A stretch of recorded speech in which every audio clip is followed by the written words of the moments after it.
Okay, hello and welcome to Keeping Dev in the Cloud. This is best practices for Salesforce Cloud collaboration. And I'm Sheldon Callahan. I'm a developer relations at Atlassian, which means that I help developers become successful on the platform. I have a former life in web development and consulting before Atlassian. Previously, I was a Salesforce employee. I worked on the Dreamforce.com website and on Salesforce.com. I also volunteer my time at a local Shaolin temple. That's why I have on the spiffy suit. And I direct there and also do all the Salesforce admin and dev there. Cool. And I'm Melanie Wright. I've been doing development, or Salesforce development at Atlassian for about 4 years now. I have a background in Java development and a little bit of web development while I was traveling around in my camper van working remotely until I found my home here at Atlassian. And since I've been here, I've really enjoyed bringing Atlassian tools to Salesforce development, figuring out how we can simplify our processes and move code between our orgs without stepping on each other's toes. And thank you guys for coming. I know this is the last session of at least this room, maybe of all of Dreamforce this year, and we've had a long week. This is a 40-minute session, so we'll try and get through our content, and I'm imagining you're here because you have questions, so we'll get to the questions at the end, and hopefully we can have a good conversation about how y'all are doing things. Awesome. So before we start, how many people here are Salesforce developers? Okay, good chunk of people here. How many of you are Salesforce admins? Okay, awesome. So many times you guys have to work together, so this is some of the stuff that we'll address in this talk. So I'll talk a little bit about myself and my cloud journey. I've been doing Salesforce development since about 2009. I was working on the Force.com IDE, and I had to set that up for every single computer that I use, and I ended up using multiple computers and setting up environments, and that was kind of painful. And I thought to myself, Salesforce is on the cloud. How can I dev in the cloud? There has to be a better way of doing this. Then the next thing is that when I would try to collaborate with other people, one of the problems was I couldn't pair program at the same time very well without some extra tools. And also, if I would make a change, and they would reflect on their org as well, and so that was a problem. Our changes would clobber each other. And then the last thing is when my Salesforce admins would make changes in production, then I wouldn't be able to see those changes, and sometimes I'd have conflicts when I was trying to deploy my code to production. How many of you guys have those kind of problems? Anyone here? Oh, cool, nice sizable chunk. Yes. Cool, so as a developer, evangelist, and relations person at Atlassian, I'm always searching for best practices and how to do things better. And I knew that Atlassian had some processes around this, so I sought out Melanie, who does a lot of Salesforce development, and she actually presented on this last year. So I don't know how many of you guys were at that talk where we talked about some of these kind of processes. Nobody? Okay, awesome, then you're in for a treat. So I'll let Melanie take it away, and she can talk about it. Cool. So I just want to quickly go over some of our principles that we use for Salesforce development at Atlassian to keep ourselves sane. So first, we try to build one feature at a time. Rather than do an entire thing all in one sandbox and get confused about who's changed what and what broke what, we just try to keep small changes that we can test independently. We call this feature-based development. We also like to isolate our work, so we each work in our own developer sandbox. This gives us the freedom to mess around and make changes without affecting what everyone else is working on as well. And we try to automate everything, except the things that maybe aren't worth automating because they're too hard or we don't do often enough. So for us, we feel it's important to back up our metadata and automate the deployment of the metadata between our orgs. So not just the code, but also the configuration changes. Especially since we're all in our own sandboxes, having to do manual clicks all the time to change like the pick list values in something, it just would be too much for us to maintain the speed that we want to go. So that's our main principles of dev at Atlassian. Awesome. Oh, but this talk is about how to do all that in the cloud. So last year we used some of our server products like Bamboo, which we can talk about later as well. But this year we wanted to bring in our cloud products, and our teammate Mark Klinsky, our guest star over here, figured out how to use Bitbucket Pipelines, which we'll also get to later, but all in the cloud. Okay, so today we'll go over cloud collaboration and coding in the cloud with Cloud9's IDE. Setting up teams for collaboration and using versioning and workflows, and what our Atlassian workflow actually looks like. We'll talk about admin changes and UI changes that are done in the Salesforce UI, and also how to handle destructive changes. So first, we're going to talk about Cloud9. How many people here use the Force.com IDE? Cool, yeah, good amount. How many people use Sublime Text with Maven's Mate? Oh, wow, okay, cool. And how many of you guys are using Cloud9 already? Anyone? Okay.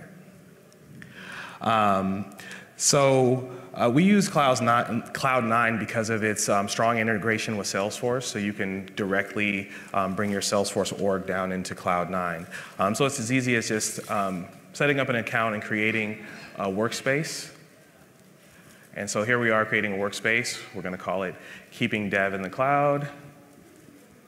And then I'm just going to select Salesforce. And then I'm going to log into my org. And that's going to give me all of my objects and all of my classes and all of my code. So you'll see here on the left-hand side, all of that stuff is there for you. And it automatically syncs back to Salesforce, which is great. So I'll give you a little bit of a tour of this. So like I said, all of your code is available, all of your classes, everything, your metadata is all here in Cloud9.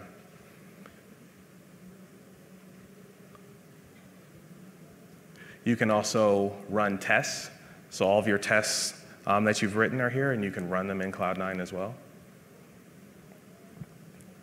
We have a full terminal, so this is where we'll actually do commands for Git, pushing code back and forth. And also you can go directly SSO into your Salesforce Sandbox from here. The other thing is it's like Google Docs. You can collaborate with other people. So you see there's another user that's there, and they can actually write in, and I can see when they're writing. So that's great for pair programming. So it's really awesome. One thing that yeah, that's it. So real-time changes, so that's great. So next, we'll talk about setting up for teams. So this is great. I have all my stuff downloaded into my org. And I can pair program with somebody. But the problem is, if I have another person that's using Cloud9 and they are logged in at the same time working in their own, in the same sandbox, if they change their branch, then it changes my branch too. So all of that becomes a problem. You start clobbering each other's code. So this is where setting up proper sandboxes comes in. So Melanie's going to talk about properly setting up your dev sandboxes to work. Cool. It might not be proper, but it's definitely what we are doing, so it's what we like. So we have our production org. All of our users are doing their day-to-day jobs in there, and they don't really like it when we break things. So we create a full data copy of that org. So it's a UAT sandbox, user acceptance testing. You could also call it staging.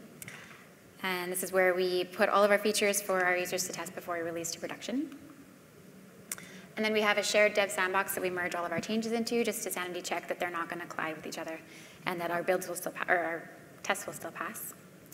And then we do, like I said earlier, individual sandboxes for all of our devs. So we each do our work in isolated environments. So each of these orgs has a bunch of code and config changes that are like blueprints for that state of that sandbox. And we want to be able to see these outside of Salesforce somewhere so we can keep track of what's been changing, ideally who changed what, and what's going to collide as we move the data around. And we want to store it somewhere like a version control system. Right. And this is what we use Git for. So Git is our version control system. How many of you are familiar with distributed version control systems like Git or Mercurial? Awesome. Cool. Version control gives you history of your changes. It gives you a way to roll back to an earlier state if there's like a problem. It also lets you work in isolation. So your branches are full copies of your code base. And so you don't affect your team with what you're working on until you actually merge those back. So at some point, once you're done with your work, then you merge those back into the master branch. And this is where Git really shines.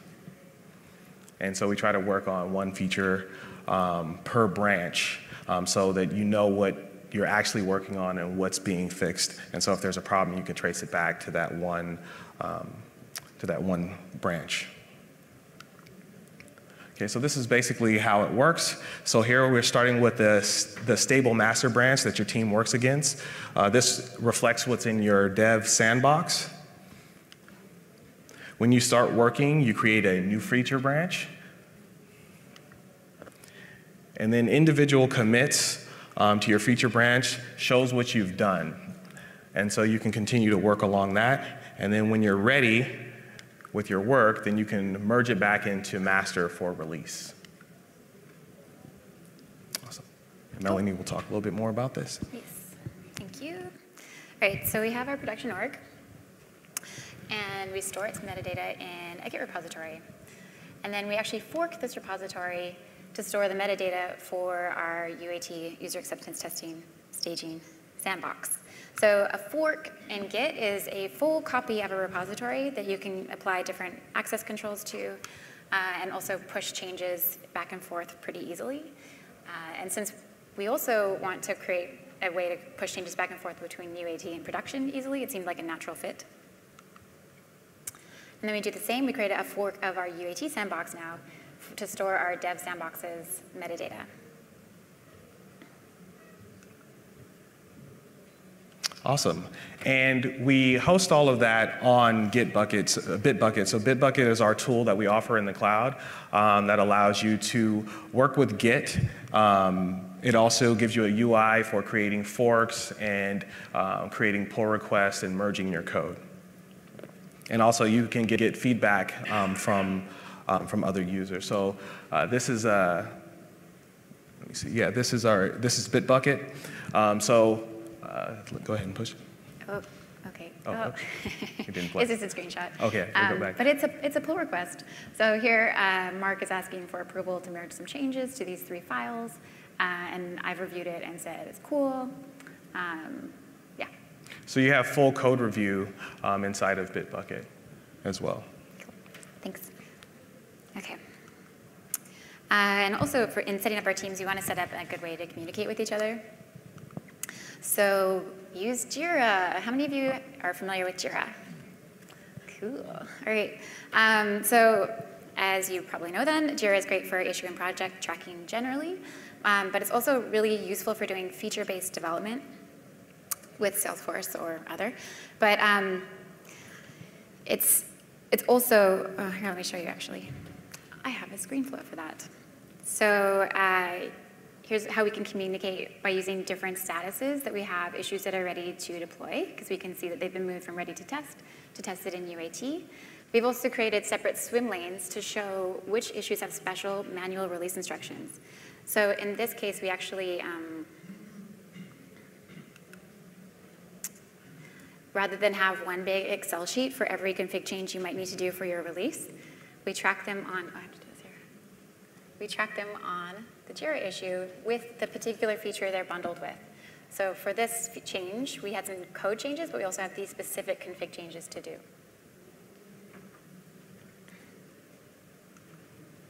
It also helps us view the history of a change. So say a new pick list value shows up and you wonder where it's from.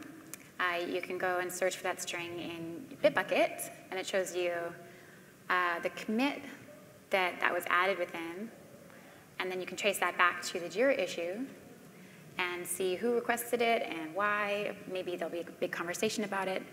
I personally find that's really helpful. When just things show up, I can see the whole history.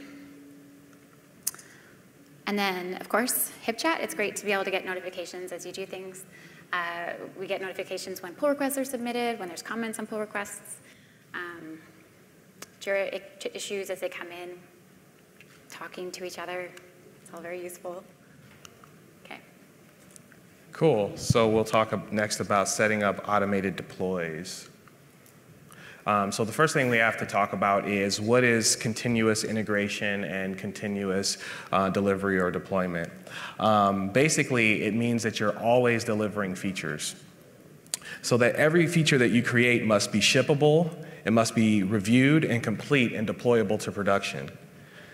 So historically, you basically have done CI/CD with a server of some sort. You create like a Jenkins or Bamboo server when you're doing that. But it seems to go against the philosophy of working in the cloud, which Salesforce is. So I wanted to find a way of doing that in the cloud, and this is where Bitbucket Pipelines comes into play. Bitbucket Pipelines is our cloud continuous delivery system. Bitbucket Pipelines integrates into Bitbucket and allows you to automate pretty much anything that you would do with a CI/CD server. And so basically anything that you can do with scripts like Ant, you can automate with Bitbucket Pipelines. So here's an example of the only configuration file that you need to start to run pipelines. So if you notice, on line 5, there's a feature branch, and inside of that, every time that there's a commit to that branch, this Ant script runs, and it's a deploy script. And also just pay a little bit of attention to the fact that there's a username and password, and those are actually variables. And the great thing about Bitbucket is we can actually create environment variables on the account level, so nobody can see your passwords and your usernames, and also on the repository level. So we have these different forks, and they actually go to different orgs, so we can have environment variables that are just for a specific org, either the UAT or the dev org, or even production credentials. So the question is, how does that script actually run? And this is where we use Docker. So what is Docker? Docker is a virtual machine that allows you to run this code in, and it's an environment that you can deploy anywhere. So Bitbucket Pipelines utilizes Docker and creates an Apache server, installs Ant, and you can see this here. So on Docker's website, there's actually images that already exist where you can use those images as a base image, or you can create your own image. So here we're adding Bash, we're adding OpenSSH, we're adding Git, and then Apache Ant. So this is the environment that we want to have set up for our code to run in. So next, Melanie will talk about the developer workflow. Cool. So yeah, that's all the setup. And now here is how it actually runs through your changes. So first, we'll create a commit, we'll start from the developer sandbox, or developer repository, and create a feature branch named with feature / whatever our issue key is, and hopefully something a little more descriptive. And then I'll deploy that to my own sandbox to do my dev work. After I'm done working in there, I'll issue a Bitbucket pull request up to dev master branch, so that my teammates can review my code. And then once they approve, I can commit that, and that deploys it to dev, and then I'll get it up to UAT with another pull request, and then my users can test all my changes, and then merge it up to production for our production release. So that has some magic hand waving for the deployment part. So this is what that looks like. So here with my feature branch commit, Bitbucket Pipelines will notice that commit that triggers a build to validate my changes against dev. So this doesn't actually deploy my changes, but it'll run all of my tests. So if I have any compile errors or someone else's changes that they've made in the meantime have been deployed to dev will conflict with my changes, I'll get notified here. Once that build passes, then I can actually merge my pull request into our dev sandbox. So we need both our teammates' approval and a passing build. This protects our teammates from taking on the bugs that we've added, so they're more protected in their workflow. So this commit actually triggers another Bitbucket Pipelines build. This time it'll actually perform the deploy and save those changes up to the dev org. And then we create that pull request up to UAT, and that commit again triggers another Bitbucket Pipelines build. And same deal for production.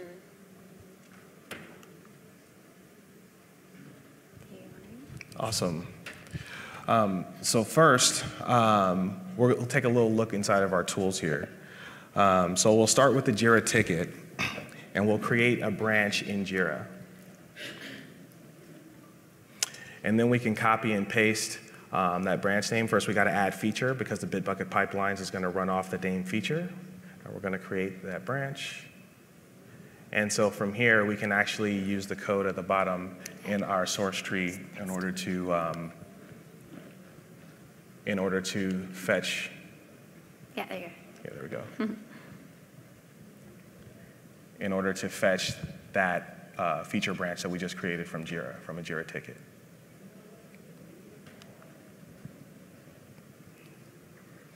Awesome. And so here, we're going to do a pull request after that feature is done and you've worked on it. We're going to put in the people that are going to approve the pull request. And then Pipelines kicks off a build.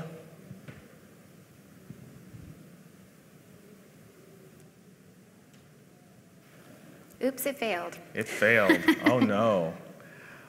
So this is some of the power of pipelines is that you can actually test your code before it goes live, so you would know that it would fail. So it will not allow you to merge your code until you fix the problem.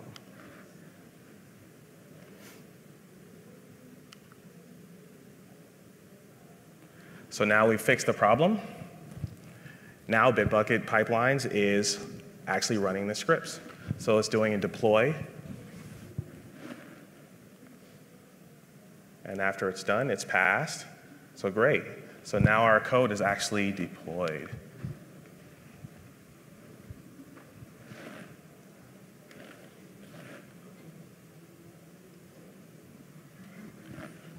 And so now we can merge our pull request.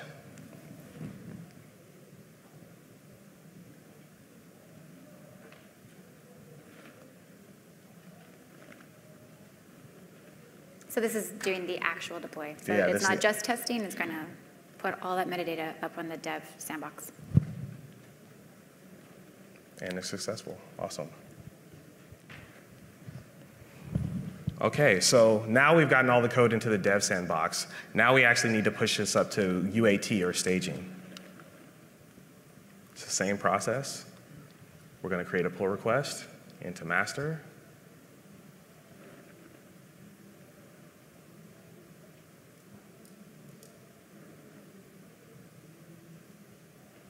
So this is where we're going between two forks. So we're going from the dev fork to the UAT, also named staging fork. You do both of those names here. So once again, pipelines runs. We'll see if it actually completes, and it should.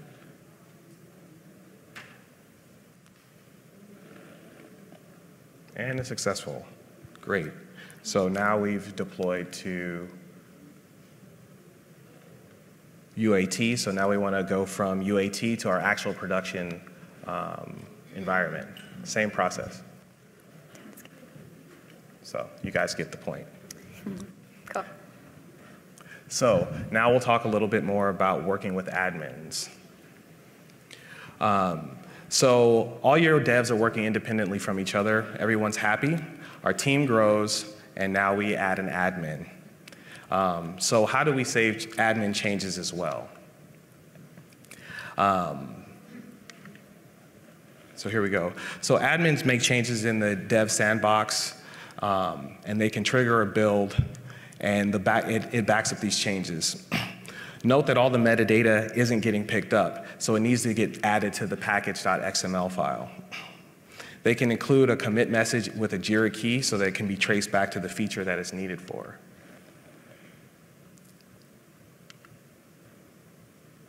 And then that goes into UAT,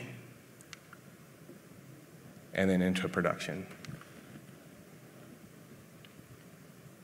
So admins can also save changes from downstream. So that means if you make changes in your production org, we can actually take those back to the dev sandboxes. I'll let you take over. Yeah, sorry, this is a video of what it looks like when they make a change in the dev org, and then we back it up.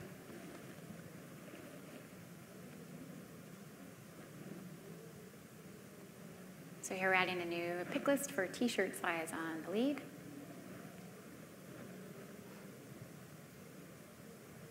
And now, because Bitbucket Pipelines runs when only, like you can't just go trigger a build, you have to actually add a commit. We have this method where there's a special branch called save changes and a file in there that you can edit inline in Bitbucket without bringing it into another editor. We just put in the issue key and a message about why. And that will actually trigger the Bitbucket Pipelines build.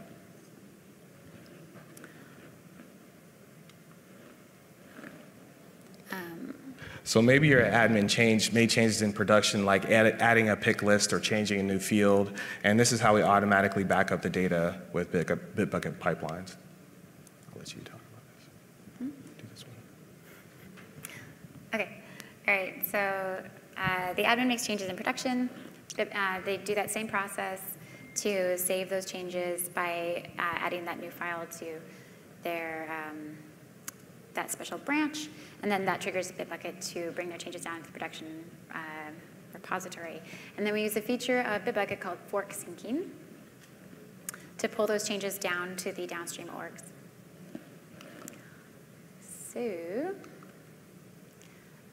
the fork syncing is really as simple as going into Bitbucket in the downstream org. So if you're trying to get changes that are in production into UAT, you go into the UAT environment or repository and click sync now. So you can see that it's one commit behind. You get a chance to edit the commit message and you click sync, and it'll bring those changes into that downstream org for you. And seeing those changes, Bitbucket Pipelines will kick off that deploy and deploy it up to your staging environment.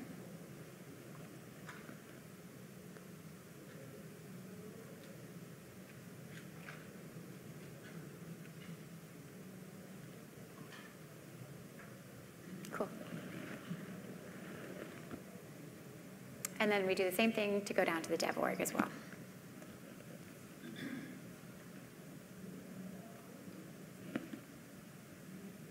Okay. Cool. So we've also figured out how to do destructive changes with Bitbucket Pipelines. These are the bane of my existence. Things live in production for way too long because I don't want to deal with them. But we've tried to automate it as much as possible. So I guess probably you guys may have come across this. You have to use a different process than your normal deploy process to automate destructive changes. Normally you have a package XML with a bunch of changes. With the destructive changes, you need a destructive, I can't remember what the folder's called, but a different ANT process. So we've built that in where we have our dev repo. We'll create a branch off that we prefix with destroy. So that destroy prefix is what queues a certain kind of Bitbucket Pipelines build. So again, we like to use our JIRA issue keys in our future branch names so we can find that JIRA issue again later. But we configure our destroy package within this branch, and then Bitbucket Pipeline sees that commit and runs those destructive changes on the org. And then we do the backup build, right, like as part of that same build. So it'll actually remove the metadata from our other package. So we stay in sync and don't re-add it over and over. And then to get that upstream, we issue a pull request, and that Bitbucket automatically will create that destroy branch in the upstream repo for us as we make that pull request. And that commit again triggers this whole flow for the UAT environment. And then we do it again for production. Cool. So this is actually pretty cool with Bitbucket. I only learned about this very recently.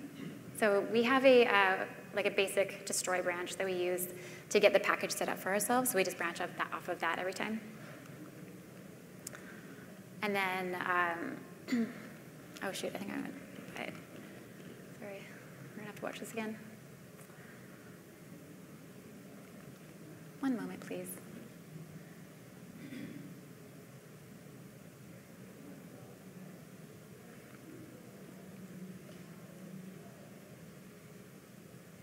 Cool, okay. So here I have my new branch, and I can, oh, sorry, that's cut off. View the source, and then go to the remove code package, and here's my destructive changes package. There's a button you can't see that's edit, and I can put in the field that I want to remove. So you have to go Google to find out how you want to actually name those things, but it's not too bad. And then I commit that change using my Jira issue key so I can figure out why later.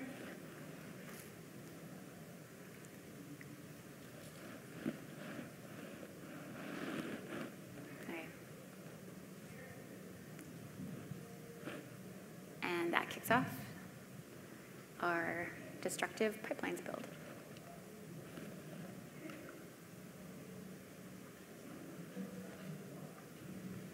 Cool.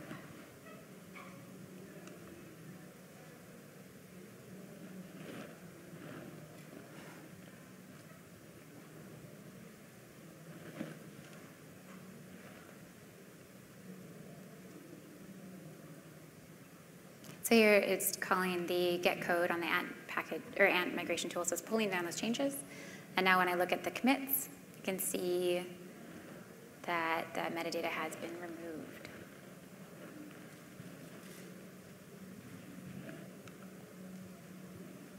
And then to get our metadata or our destructive changes upstream, we go and create the pull request from the dev repo up to the staging repo. So I choose my source branch, and then it will automatically add the option to do this new branch in staging. And that kicks off the build again once I merge it.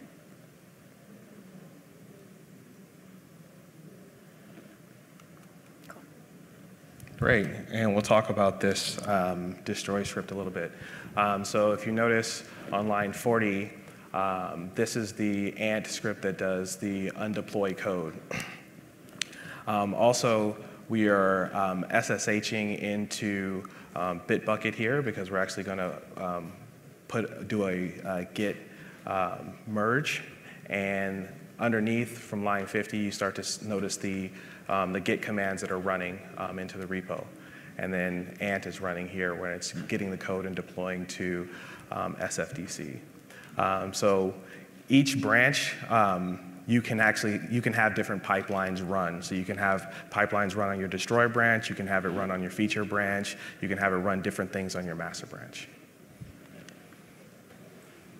And so here's a list of resources. We have a dev cookbook that talks about how we do SFDC development. If you're interested in learning about Git, there's a Get Started with Git. And also, if you want to learn more about Bitbucket Pipelines, you can go to Bitbucket and look for pipelines and use pipelines as well. And Mark is going to make some content for our dev cookbook for pipelines next week. And if you guys have any questions, this is now the time. We have about 7 minutes for questions. Yeah. I'm going to play Phil Donahue over here and walk around with a microphone so that we can get the questions. But don't be afraid. Thank you. That was really great. Question about the branching and the forking strategies. We have similar sort of structure, but ours are sort of branches instead of forks. And one of the challenges we run into is when we want to just put specific features and not the whole dev branch into UAT. How do you handle that, or does forks give you that ability to just pick off specific features as opposed to merging the entire dev branch? Good question. So we do still kind of have the problem where like a bunch of features will get into UAT together, and then it still feels like we have to deploy them all at once. Is that what you're talking about? Yeah. So some things we'll do is we'll actually just create another branch that has just the changes that we want. So we'll pull that by the commit. Or we actually have this other process where we can patch things out. So if we revert some changes and then create a patch of what that revert is about, we commit that into a patches directory. I think we kept that in here so we could show you. Yeah. So we just have a patches directory in our build. So, I mean, this is not something you want to be doing every day. But on those rare occasions when something is just wrong and you want to get it out, we do the patch in here, and then the build actually will remove that metadata for us by applying that patch. So there's a few options. So yeah, I don't know that branches versus forks makes too much of a difference there. It's, for me, more about having different access controls. And the way that Bitbucket evolved, it was easier to give those access controls on forks as opposed to branches at a better granularity. Like we have SOX controls at Atlassian, so like as developers, we're not supposed to be changing production without approvals, and yeah. Hi. One of the issues we have with all of our developers working in independent Sandbox is, and it has prohibited us from getting there yet, is that all of our work is so data dependent. Do you have any best practices or recommendations that you would use to migrate data or to refresh data? Because it's really tedious using spreadsheets or CSV files. I mean, I know there's tools out there, but we just haven't found one that is like nice to use. Yeah, I don't know that we have a best practice, but we have our practice, which might not be awesome. But so we have exported some metadata into CSV files that we add as resources, and then they're in the package, so they get moved between the orgs. And we have a Sandbox setup script that will import that CSV as data. I think Salesforce might have new features for that. Maybe Mark, do you have anything? Yeah, it's a problem that I think a lot of people have. There are some really great third-party tools that we've looked at using, but we don't employ any of them currently. I don't know what Salesforce is going to be doing in the next few releases.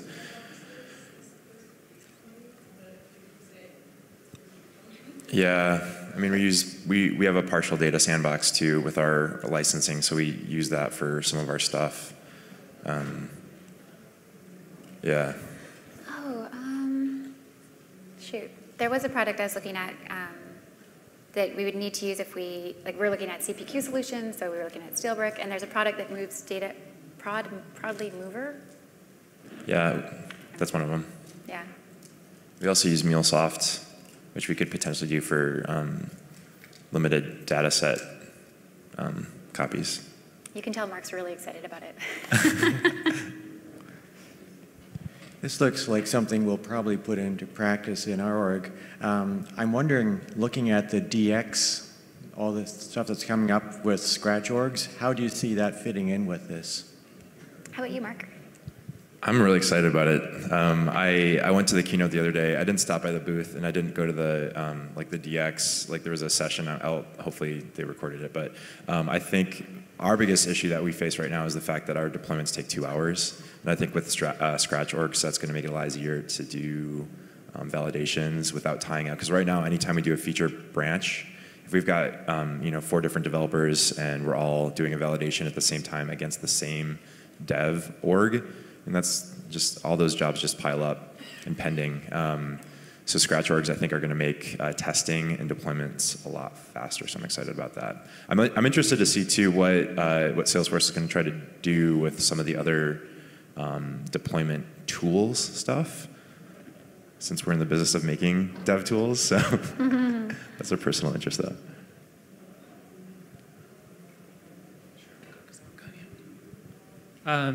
Would you guys be willing to share your build.xml and any other scripts that you used for deploys? Yeah. We I think we already share the build XML in the cookbook, but we'll put the Bitbucket Pipelines YAML files up there too. Okay, cool. Yeah. And then also, do you do full deploys of the metadata, or do you do partial? Yeah. So you're asking like, do we put all of our metadata in our package or just try and keep it small? Right. We currently have our package configured to pull down all the metadata that might get changed by admins that we care about or by ourselves. I know there are tools to do a smaller chunk. Sophos has some open sourced that in that automate everything thing, it hasn't been hit our like threshold of needing to do, but it sounds cool. Because yeah. So you don't have any dynamic modification of the package.xml? It's the same package.xml? Yeah. So the question is, do we have any dynamic modification of our package XML? And we don't. But Sophos does. So I don't know, did I? Yeah, I have a slide about it. Yeah. So a question more about Jira and best practices around project structure for Salesforce. So we have lots of Salesforce apps, and we tend to split them off into separate Jira projects. But I'm wondering, can you do the kind of integration with source control with those mini projects, or do you kind of do one big Salesforce project? How do you structure that? Oh yeah, they're actually not coupled at all to the project shape. So like right now, I have teams working in one project, and we're committing changes to somebody else's repo, and they live in a different project, and it's fine. As long as Bitbucket knows where Jira is, and it can recognize the project key. Yeah.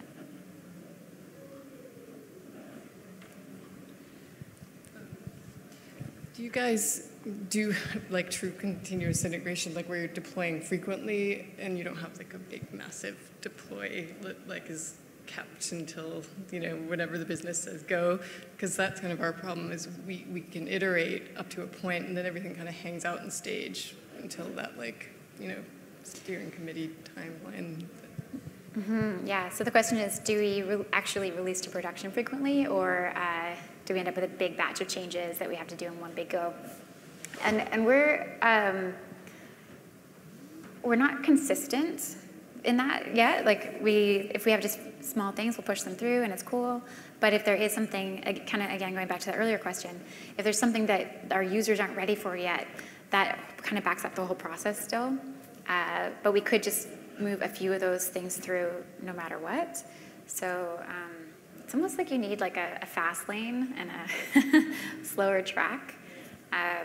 You could have two different orgs maybe for that. But we do it with like hotfix branches off of prod that just merge in the specific commits that we want. One more quick one. You mentioned the 2-hour builds, and we face the same problems. And usually between dev and QA, we don't even run all tests. We do the QA tests after hours. Can it be configured that way to not run the whole build while you're still do the check-in? So we like to have the validations run so that we don't commit stuff that will mess other people up. But one thing I've thought about actually is we like to have our tests run batches. So we use like a 201 records to be really sure, but we put that 201 in another class so that all the test classes say for like this size batch defined in this other class, run this many times. I've thought about having our builds make that number, like just edit the file and make it a small number for the validation builds, but then do nightly validations on all of our branches where that's a bigger number. And then it can be faster, but we know at some point when nobody's around and it will be disturbed, it will run it on all of the bigger data set. Yeah, we do the validation builds on our features, and then once we do the deployments to dev and to UAT to staging, we don't run our tests then. But then obviously when we do production deploys, we have to. Okay, cool. So we're over time, Yep. but we're going to hang out at the Atlassian booth if anyone wants to come down and talk more. Cool. Thanks. Thank you.